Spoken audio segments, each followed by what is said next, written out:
आइए हम सब मिलके प्रार्थना करेंगे।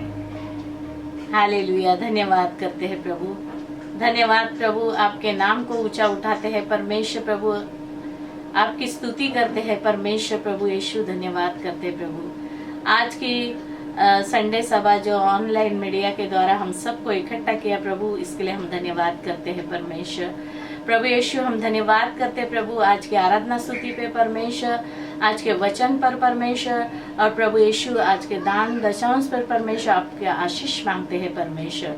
और प्रभु हम प्रार्थना करते हैं परमेश्वर, हर एक व्यक्ति प्रभु आप में प्रभु आशीष पाए परमेश्वर।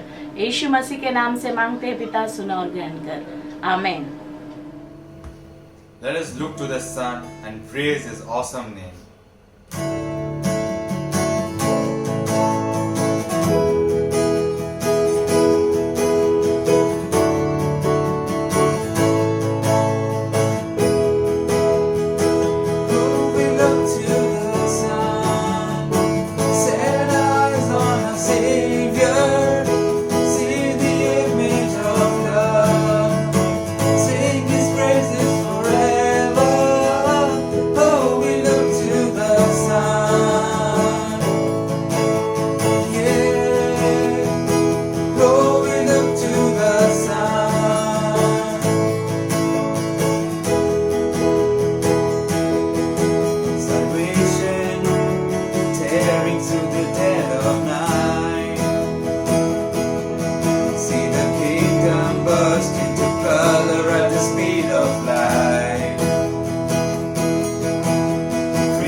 Sing His praises forever.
धन्यवाद धन्यवाद प्रभु, जो आपने हमारे लिए किया है प्रभु। आपकी उपस्थिति के लिए हम धन्यवाद देते हैं प्रभु। आगे के समय हम आपके हाथों में सौंपते प्रभु। सारा आदर सारी महिमा हम आपको देते हैं। यीशु मसीह के नाम से हम प्रार्थना करते हैं, आमीन।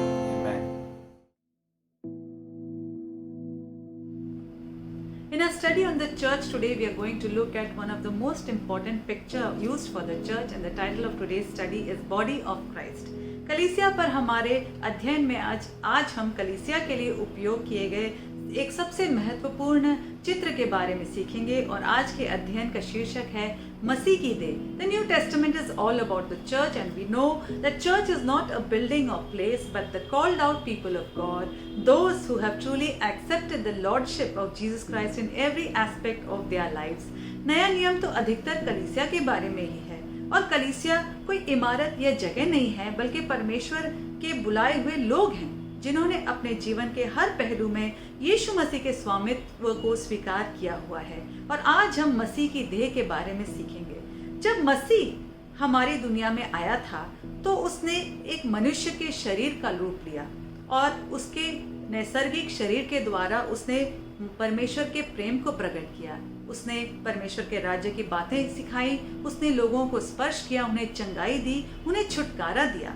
उसके बाद सर्वोच्च कीमत उसने चुकाई. क्रूस पर वो अपने शारीरिक रूप से वो बलिदान हो गया हमारे पापों के लिए. उसके बाद वो जब गाड़ा गया, तीसरे दिन शरीर में जी उठा और वो स्वर्ग में पिता की दाहिनी ओर चला गया. और अब मसीह के काम को उसकी जो कलीसिया है आज इस पृथ्वी पर जारी रखे हुए है. The church in this way functions as the body of Christ. So इस प्रकार जो कलीसिया है मसीह की देह के रूप में, मसीह के शरीर के रूप में आज इस पृथ्वी पर काम कर रही है. The church is the organism through which Christ manifests his love to the world today. कलीसिया वह जीव या वह शरीर है जिसके द्वारा मसीह आज संसार में प्रकट हो रहा है. The picture of the body of Christ describes the close relationship between Christ and his church. मसीह की देह का यह जो चित्र है उस घनिष्ठ संबंध को दर्शाता है जो मसीह का उसकी कलीसिया के साथ है. Let us read Colossians chapter 1 and verse 18. You can read along the scripture in English which is on the screen. कलोसियों का अध्याय 1 वचन 18. और वही देह अर्थात कलीसिया का सिर है, वही आदि और मरे हुओं में से जी उठने वालों में पहलौठा कि सब बातों में वही प्रधान ठहरे. As believers in Christ, we are the members of His body, of which He is the head. He is the head not only of the church, but of every individual believer, and He is connected to us very closely. मसीह जो है अपने देह का वो सिर है, और हम विश्वासी उसकी देह का हिस्सा हैं. और ना केवल वो कलीसिया का सिर है, लेकिन हर एक व्यक्तिगत विश्वासी का वो सिर है, और वह बड़ी ही घनिष्ठता से हमसे जुड़ा हुआ है. As the head, he directs every one of us individually and corporately. व्यक्तिगत रीति से और सामूहिक रीति से सिर होने के नाते वो हम सबको मार्गदर्शन करता है, हम सबको चलाता है. Just as in a physical body, the head contains the brain, which is the command center of our natural body. And our brain controls every movement and decision that we make in our lifetime. जैसे कि हमारे नैसर्गिक शरीर में हमारे सिर में दिमाग होता है जो कि हमारे शरीर का एक कमांड सेंटर या आदेश केंद्र है, और हमारे जीवन की हर एक हलचल, हर एक निर्णय दिमाग के नियंत्रण में होता है. Do you know that our physical brain is active all the time, not only when we are awake but also in sleep? क्या आप जानते हैं कि हमारा जो नैसर्गिक शरीर में जो हमारा दिमाग है वो हमेशा काम कर रहा होता है, ना सिर्फ जब हम जाग रहे होते हैं परंतु हमारे नींद में भी. उसी तरह से हमारा जो आत्मिक सिर है वो भी हमेशा हमारी ओर अपनी निगरानी रखे हुए होता है. Our God never slumbers nor sleeps. Hallelujah. हमारा परमेश्वर न कभी सोता है न ऊँगता है. So let God, let Christ, who is our head, have total control over our lives. Let him command everything concerning our lives. Amen. So जिस प्रकार शरीर में हमारा सिर हमें चलाता है, उसी प्रकार आत्मिक रीति में मसीह जो कि हमारा सिर है सभी बातों में हमें चलाता रहे। मसीह जो है बाकी शरीर से, बाकी देह से वो भिन्न है, वो अलग है। इफिसियों का अध्याय 1 वचन 22 और 23, और सब कुछ उसके पांव तले कर दिया और उसे सब वस्तुओं पर शिरोमणि ठहरा कर कलीसिया को दे दिया। यह उसकी देह है और उसी की परिपूर्णता है जो सब में सब कुछ पूर्ण करता है। This verse in Ephesians reflects the preeminence, the sovereignty of Christ. He is the head, he is the first and the foremost, he is the most important, and he is the source and the life of the church. यह जो वचन है इफिसियों का, यह मसीह की श्रेष्ठता, उसकी प्रभुता, उसके आधिपत्य को दर्शाता है। वो सर्वोपरि है, वो शिरोमणि है, सबसे महत्वपूर्ण है, और वही तो कलीसिया के जीवन का स्रोत है। वह सिर है और उसी के द्वारा कलीसिया को जीवन प्राप्त होता है। Some parts of a physical body can be cut off or removed when they are not functioning properly and the person still lives. But can you imagine a body without a head? Cut off the head and the person is dead. सिर से शरीर को अलग किया जाए तो व्यक्ति जीवित नहीं रह सकता है। जब हमारे शरीर में कोई अंग ठीक से काम नहीं करता है तो उसे निकाल देंगे तो भी वह व्यक्ति जीवित रहता है, लेकिन बिना सर के तो शरीर या व्यक्ति जीवित नहीं रह सकता है।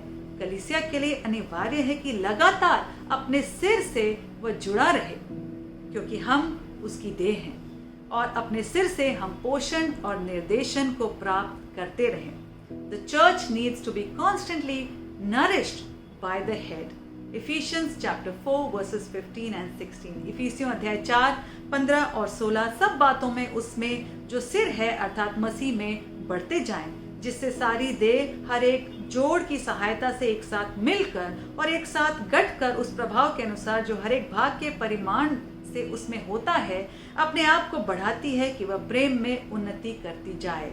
जो सिर है वही तो शरीर को जीवित रखता है और उसी के जीवन हमारी रगों में दौड़ता है, और इसीलिए कलीसिया में इतनी सामर्थ्य, इतना बल है, और इसीलिए तो कलीसिया कभी नाश नहीं की जा सकती, कभी नष्ट नहीं होगी, क्योंकि मसीह इस देह का, इस शरीर का सिर है और मसीह को कभी कोई नाश नहीं कर सकता है। The symbol of the body also shows the unity and diversity of the church. Every local church is unique, every congregation is different from each other, and therefore we cannot compare one church with another, and yet we are united in Christ. Also, every believer, every member in the local church has different giftings, and yet we are one in Christ. देह का जो चिन्ह है कलीसिया की एकता और विभिन्नता को भी दर्शाता है। प्रत्येक जो स्थानीय कलीसिया है, मंडली है, वो अपने आप में विशेष है और एक दूसरे से अलग है, भिन्न है, और इसलिए किसी भी एक कलीसिया की तुलना दूसरी कलीसिया के साथ नहीं करनी है। उसी प्रकार हर एक विश्वासी दूसरे विश्वासी से भिन्न है, सबके अंदर अलग अलग वरदान और गुण हैं, तो भी मसीह में हम एक हैं। कलीसिया की विभिन्नता में एकता की तुलना मनुष्य की देह के साथ की गई है। इवन हम देखते हैं रोमियो अध्याय 12 वचन 4 और 5 में भी इसी प्रकार कहा गया है कि हर एक जो सदस्य है उसका एक विशेष कार्य है, उसका एक विशेष योगदान है मसीह की देह में, कलीसिया में, और इसलिए हमें एक दूसरे के वरदानों के प्रति असुरक्षित नहीं होना है, जलन नहीं करना है, बैर नहीं रखना है। कोई भी एक सदस्य दूसरे सदस्य से अधिक महत्वपूर्ण नहीं है। जिस तरह से हमारे नैसर्गिक शरीर में हर एक अंग महत्वपूर्ण है और साथ मिलकर हम पूरा होते हैं और साथ मिलकर ही हम स्वस्थ रहते हैं, उसी प्रकार हम देखते हैं कि कलीसिया में भी हर एक अंग, हर एक व्यक्ति महत्वपूर्ण है। The most extensive description of the church as the body of Christ is in 1 Corinthians chapter 12 verses 12 to 27, और कलीसिया जो मसीह की देह है उसके बारे में सबसे विस्तार से वर्णन पहले कुरिन्थियों अध्याय 12 वचन 12 से 27 में किया गया है। वचन 12 में जैसे कहा है, क्योंकि जिस प्रकार देह तो एक है और उसके अंग बहुत से हैं, और उस एक देह के सब अंग बहुत होने पर भी सब मिलकर एक ही देह है, उसी प्रकार मसीह भी है। हमें एक दूसरे की आवश्यकता है। हमारा जो वेल बीइंग है, हम जो सही रह सकते हैं, स्वस्थ रह सकते हैं, वो एक दूसरे के साथ जुड़ा हुआ है। जैसे कि हमारे नैसर्गिक शरीर में जब हर एक अंग स्वस्थ रहता है तो शरीर भी स्वस्थ रहता है। वचन 21, आंख हाथ से नहीं कह सकती कि मुझे तेरा प्रयोजन नहीं, और न सिर पांवों से कह सकता है कि मुझे तुम्हारा प्रयोजन नहीं। वचन 25, देह में फूट न पड़े परंतु अंग एक दूसरे की बराबर चिंता करें। हम ये नहीं कह सकते कि हमें और विश्वासियों की जरूरत नहीं। जिस तरह से हमारे शरीर में आंख को पैर की जरूरत है, पैर को हाथ की जरूरत है, हाथों को कानों की और आंखों की जरूरत है, उसी तरह हम मसीह की देह का अंग होने के नाते हमें एक दूसरे की जरूरत है। हम एक दूसरे के साथ जुड़े हुए हैं क्योंकि मसीह ने अपनी कलीसिया को इस तरह से रचा है और इसीलिए हमें एक दूसरे की बराबर चिंता करना है, एक दूसरे के साथ संबंध में बने रहना आवश्यक है। वचन 26, इसलिए यदि एक अंग दुख पाता है तो सब अंग उसके साथ दुख पाते हैं, और यदि एक अंग की बड़ाई होती है तो उसके साथ सब अंग आनंद मनाते हैं। और वचन 27, इसी प्रकार तुम सब मिलकर मसीह की देह हो और अलग अलग उसके अंग हो। हम सब अलग अलग अपने आप में उसके अंग हैं, लेकिन एक साथ मिलकर हम मसीह की देह हैं। ये ऐसी देह है जो सबसे अनोखी है। जैसा कि एक नैसर्गिक शरीर में हम देखते हैं, just like we see a physical body, human body is so complex and every organ is so complex and so important, and today we have specialist doctors even for every organ of the body and we take so much care of our bodies। और जिस तरह से आज हम देखते हैं कि शरीर के हर एक अंग के लिए भी विशेषज्ञ डॉक्टर्स हैं और हम अपने शरीर के एक एक अंग की इतनी देखभाल करते हैं। आज हम अपने स्वास्थ्य को लेकर इतने जागरूक हो गए हैं कि हम पूरी तरह से अपने पूरे स्वास्थ्य के लिए हम देखभाल करते हैं। तो उसी तरह मसीह की देह जो है, जिसके हम सब भिन्न भिन्न अंग हैं, जरूरी है कि हम अपना कार्य ठीक से करें उस देह में, ताकि वह देह भी स्वस्थ रहे और तंदुरुस्त रहे और अपने कार्य को अच्छी तरह से कर सके। जैसे एक दूसरे की हमें चिंता करनी है, एक दूसरे के प्रति हमें बैर भाव नहीं रखना है, ना एक दूसरे के प्रति हमें जलन रखनी है, उसी तरह एक दूसरे के दुख सुख में सहभागी होना है। We should also rejoice with others. We are members of one body. When one member is doing well, the other members should rejoice. If one member is suffering, let all the other members come together and be of help. Hallelujah. Unity in the body of Christ is of utmost importance. We are members of one body. We are parts of a body, and we know in a physical body our organs do not fight with each other. They do not compete with each other, but they complement one another. मसीह की देह में एकता बहुत ही जरूरी है, बहुत ही महत्वपूर्ण है। हम सब उस एक देह का हिस्सा है, उस एक देह का अंग है। और जिस तरह से हमारे शरीर के अंग आपस में स्पर्धा नहीं करते हैं, आपस में लड़ाई नहीं करते हैं, आपस में एक दूसरे से बैर भाव नहीं करते हैं, लेकिन वो एक दूसरे के साथ मिलकर काम करते हैं। Only when a body is sick, it begins to attack itself.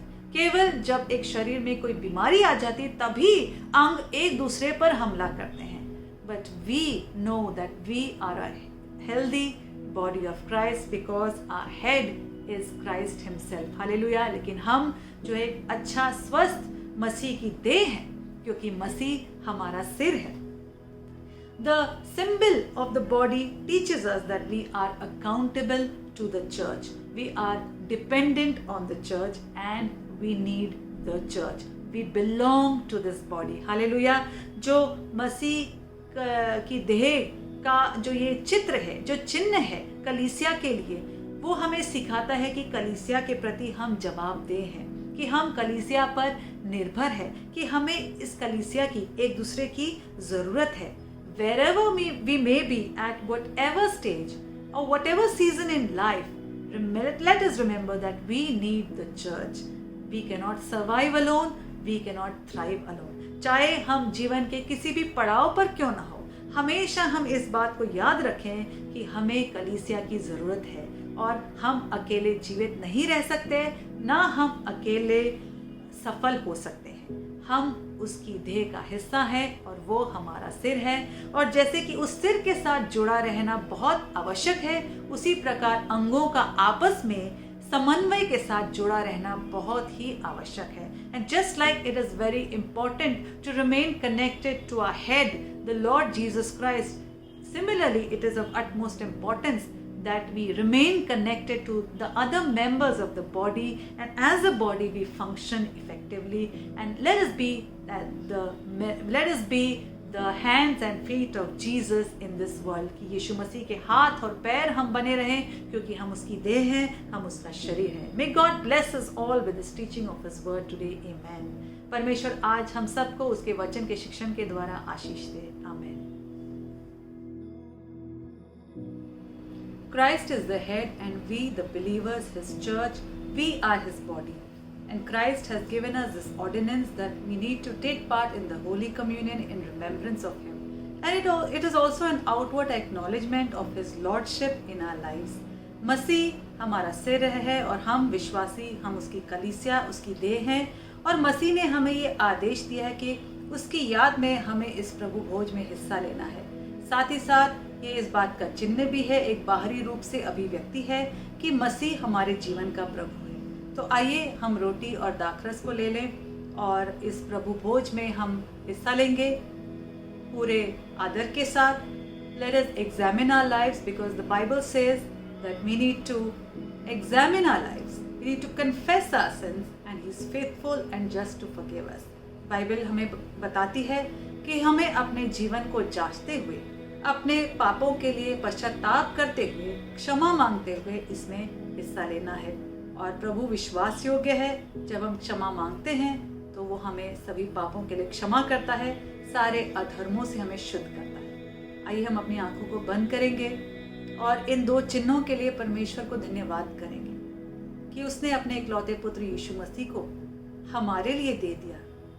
यीशु मसीह ने वो सर्वोच्च कीमत चुका दी हमारे पापों के लिए, ताकि जो कोई उस पर विश्वास करेगा वो नाश नहीं होगा परंतु अनंत जीवन पाएगा.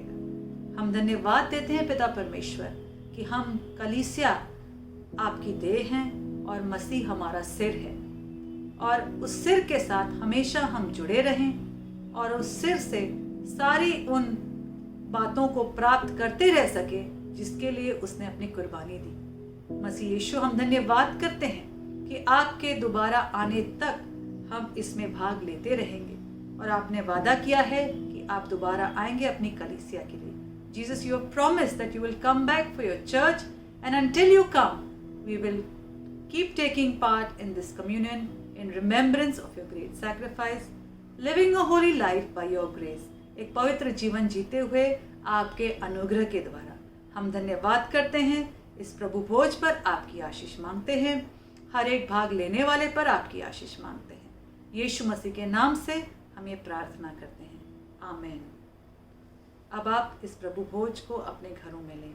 And now you may partake of the communion in your homes. God bless you.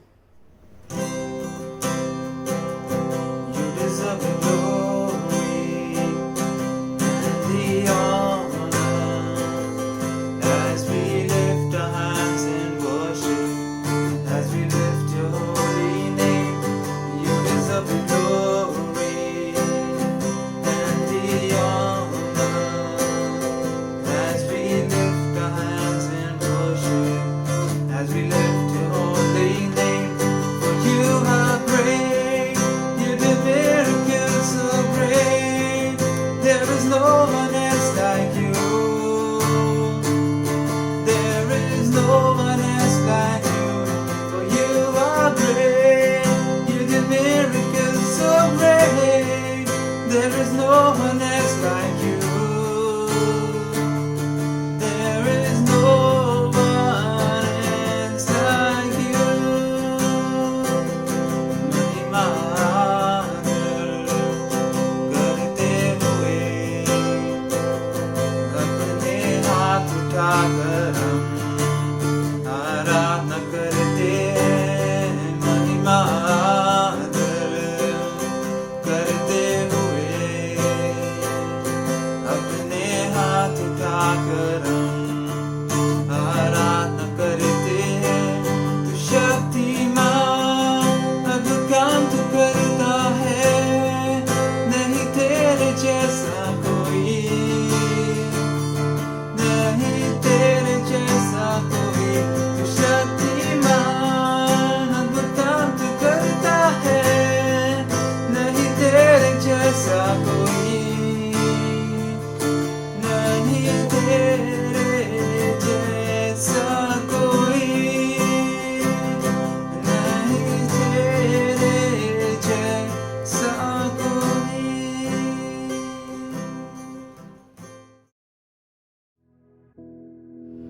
Thank you for joining us on today's online service, and let us be thankful to God for all that He has been doing, for keeping us well and safe even in these difficult times. आप सबका धन्यवाद आज हमारे साथ इस online सभा में जुड़ने के लिए, और हम परमेश्वर का धन्यवाद करें सभी बातों के लिए, और इन मुश्किल समय में भी उसने हमें सुरक्षित रखा है, उसने हर ज़रूरतें पूरी की हैं, उसके लिए हम प्रभु का धन्यवाद करें. Now is the time to sow our seed for our blessings, for our financial harvest, and you can give online your tithes and offerings, and the details will come up on the screen at the end of this video. और अब समय है हमारी आर्थिक आशीष के लिए, अपने बीज को बोने का. हमारे दशांश और अपने भेंट के द्वारा आप ऑनलाइन जरिए से आप भेज सकते हैं, और सारी जानकारी इस वीडियो के अंत में स्क्रीन पर आ जाएगी. We are glad that you are able to join us, and we would also like to know if you have any prayer request, any information if you need, then do contact us on our telephone number or on email. और हमें बहुत खुशी है कि आप हमारे साथ जुड़ रहे हैं, और यदि आपको किसी भी प्रकार से कोई प्रार्थना की आवश्यकता है, कोई भी जानकारी की आवश्यकता है, तो आप ज़रूर हमसे संपर्क करें हमारे फ़ोन नंबर पर या फिर ईमेल के द्वारा. और इस वीडियो को ज़रूर आप लाइक करें, अपने पहचान वाले, अपने दोस्तों, अपने रिश्तेदारों के साथ शेयर करें, और इस चैनल के सारे वीडियोस आप एक एक करके दोबारा से देख सकते हैं, और प्रभु के राज्य में, प्रभु के ज्ञान में आप बढ़ सकते हैं. You're most welcome to go through all our videos on this channel, and we hope that you will continue to grow in the knowledge of God. Let us close in prayer with a thankful heart. आइए हम धन्यवाद भरे हृदय से प्रार्थना में इस सभा की समाप्ति करेंगे. Lord God, I just want to thank you for this wonderful day and for this wonderful service today. Thank you for the opportunity that we could worship you and that we could learn from your word. प्रभु हम धन्यवाद करते हैं आज के सुंदर दिन के लिए. आपने हमें यह अवसर दिया कि हमने आपकी आराधना की, आपके वचन के द्वारा हमने सीखा, और धन्यवाद करते हैं प्रभु यीशु मसीह, आप सिर हैं और हम आपकी देह हैं, और हम हमेशा आपके साथ जुड़े रहेंगे. और जिस तरह सिर जो है सामर्थी है, सिर जो है स्वस्थ है, सिर जो है सभी बातों में आशीषित है, उसी तरह हम आपकी देह, हम सामर्थ से भरे रहेंगे, आशीषों से भरे रहेंगे, हम अच्छे सेहत में बने रहेंगे, और आपसे हम जुड़े हैं, इसलिए हर बातों में हम जयवंत से भी बढ़कर बनेंगे. And because you are the head and we are your body, and Lord, we know that as we are connected to you, Jesus, that we will be more than conquerors in every situation. We commit this whole upcoming week in your hands, and I pray, Lord, your blessing upon your people, that they will be winners and not losers, that they will be full of your joy and full of your peace. And Lord, I declare your breakthrough and your blessings. प्रभु, मैं घोषणा करती हूँ कि आपके लोग सभी बातों में आशीषित होंगे, आपकी शांति से परिपूर्ण रहेंगे, और उनके जीवन में आप नए कार्यों को कीजिए. Lord, I thank you. I bless your holy name. In Jesus' name I pray. यीशु मसीह के नाम से हम ये प्रार्थना करते हैं. आमीन.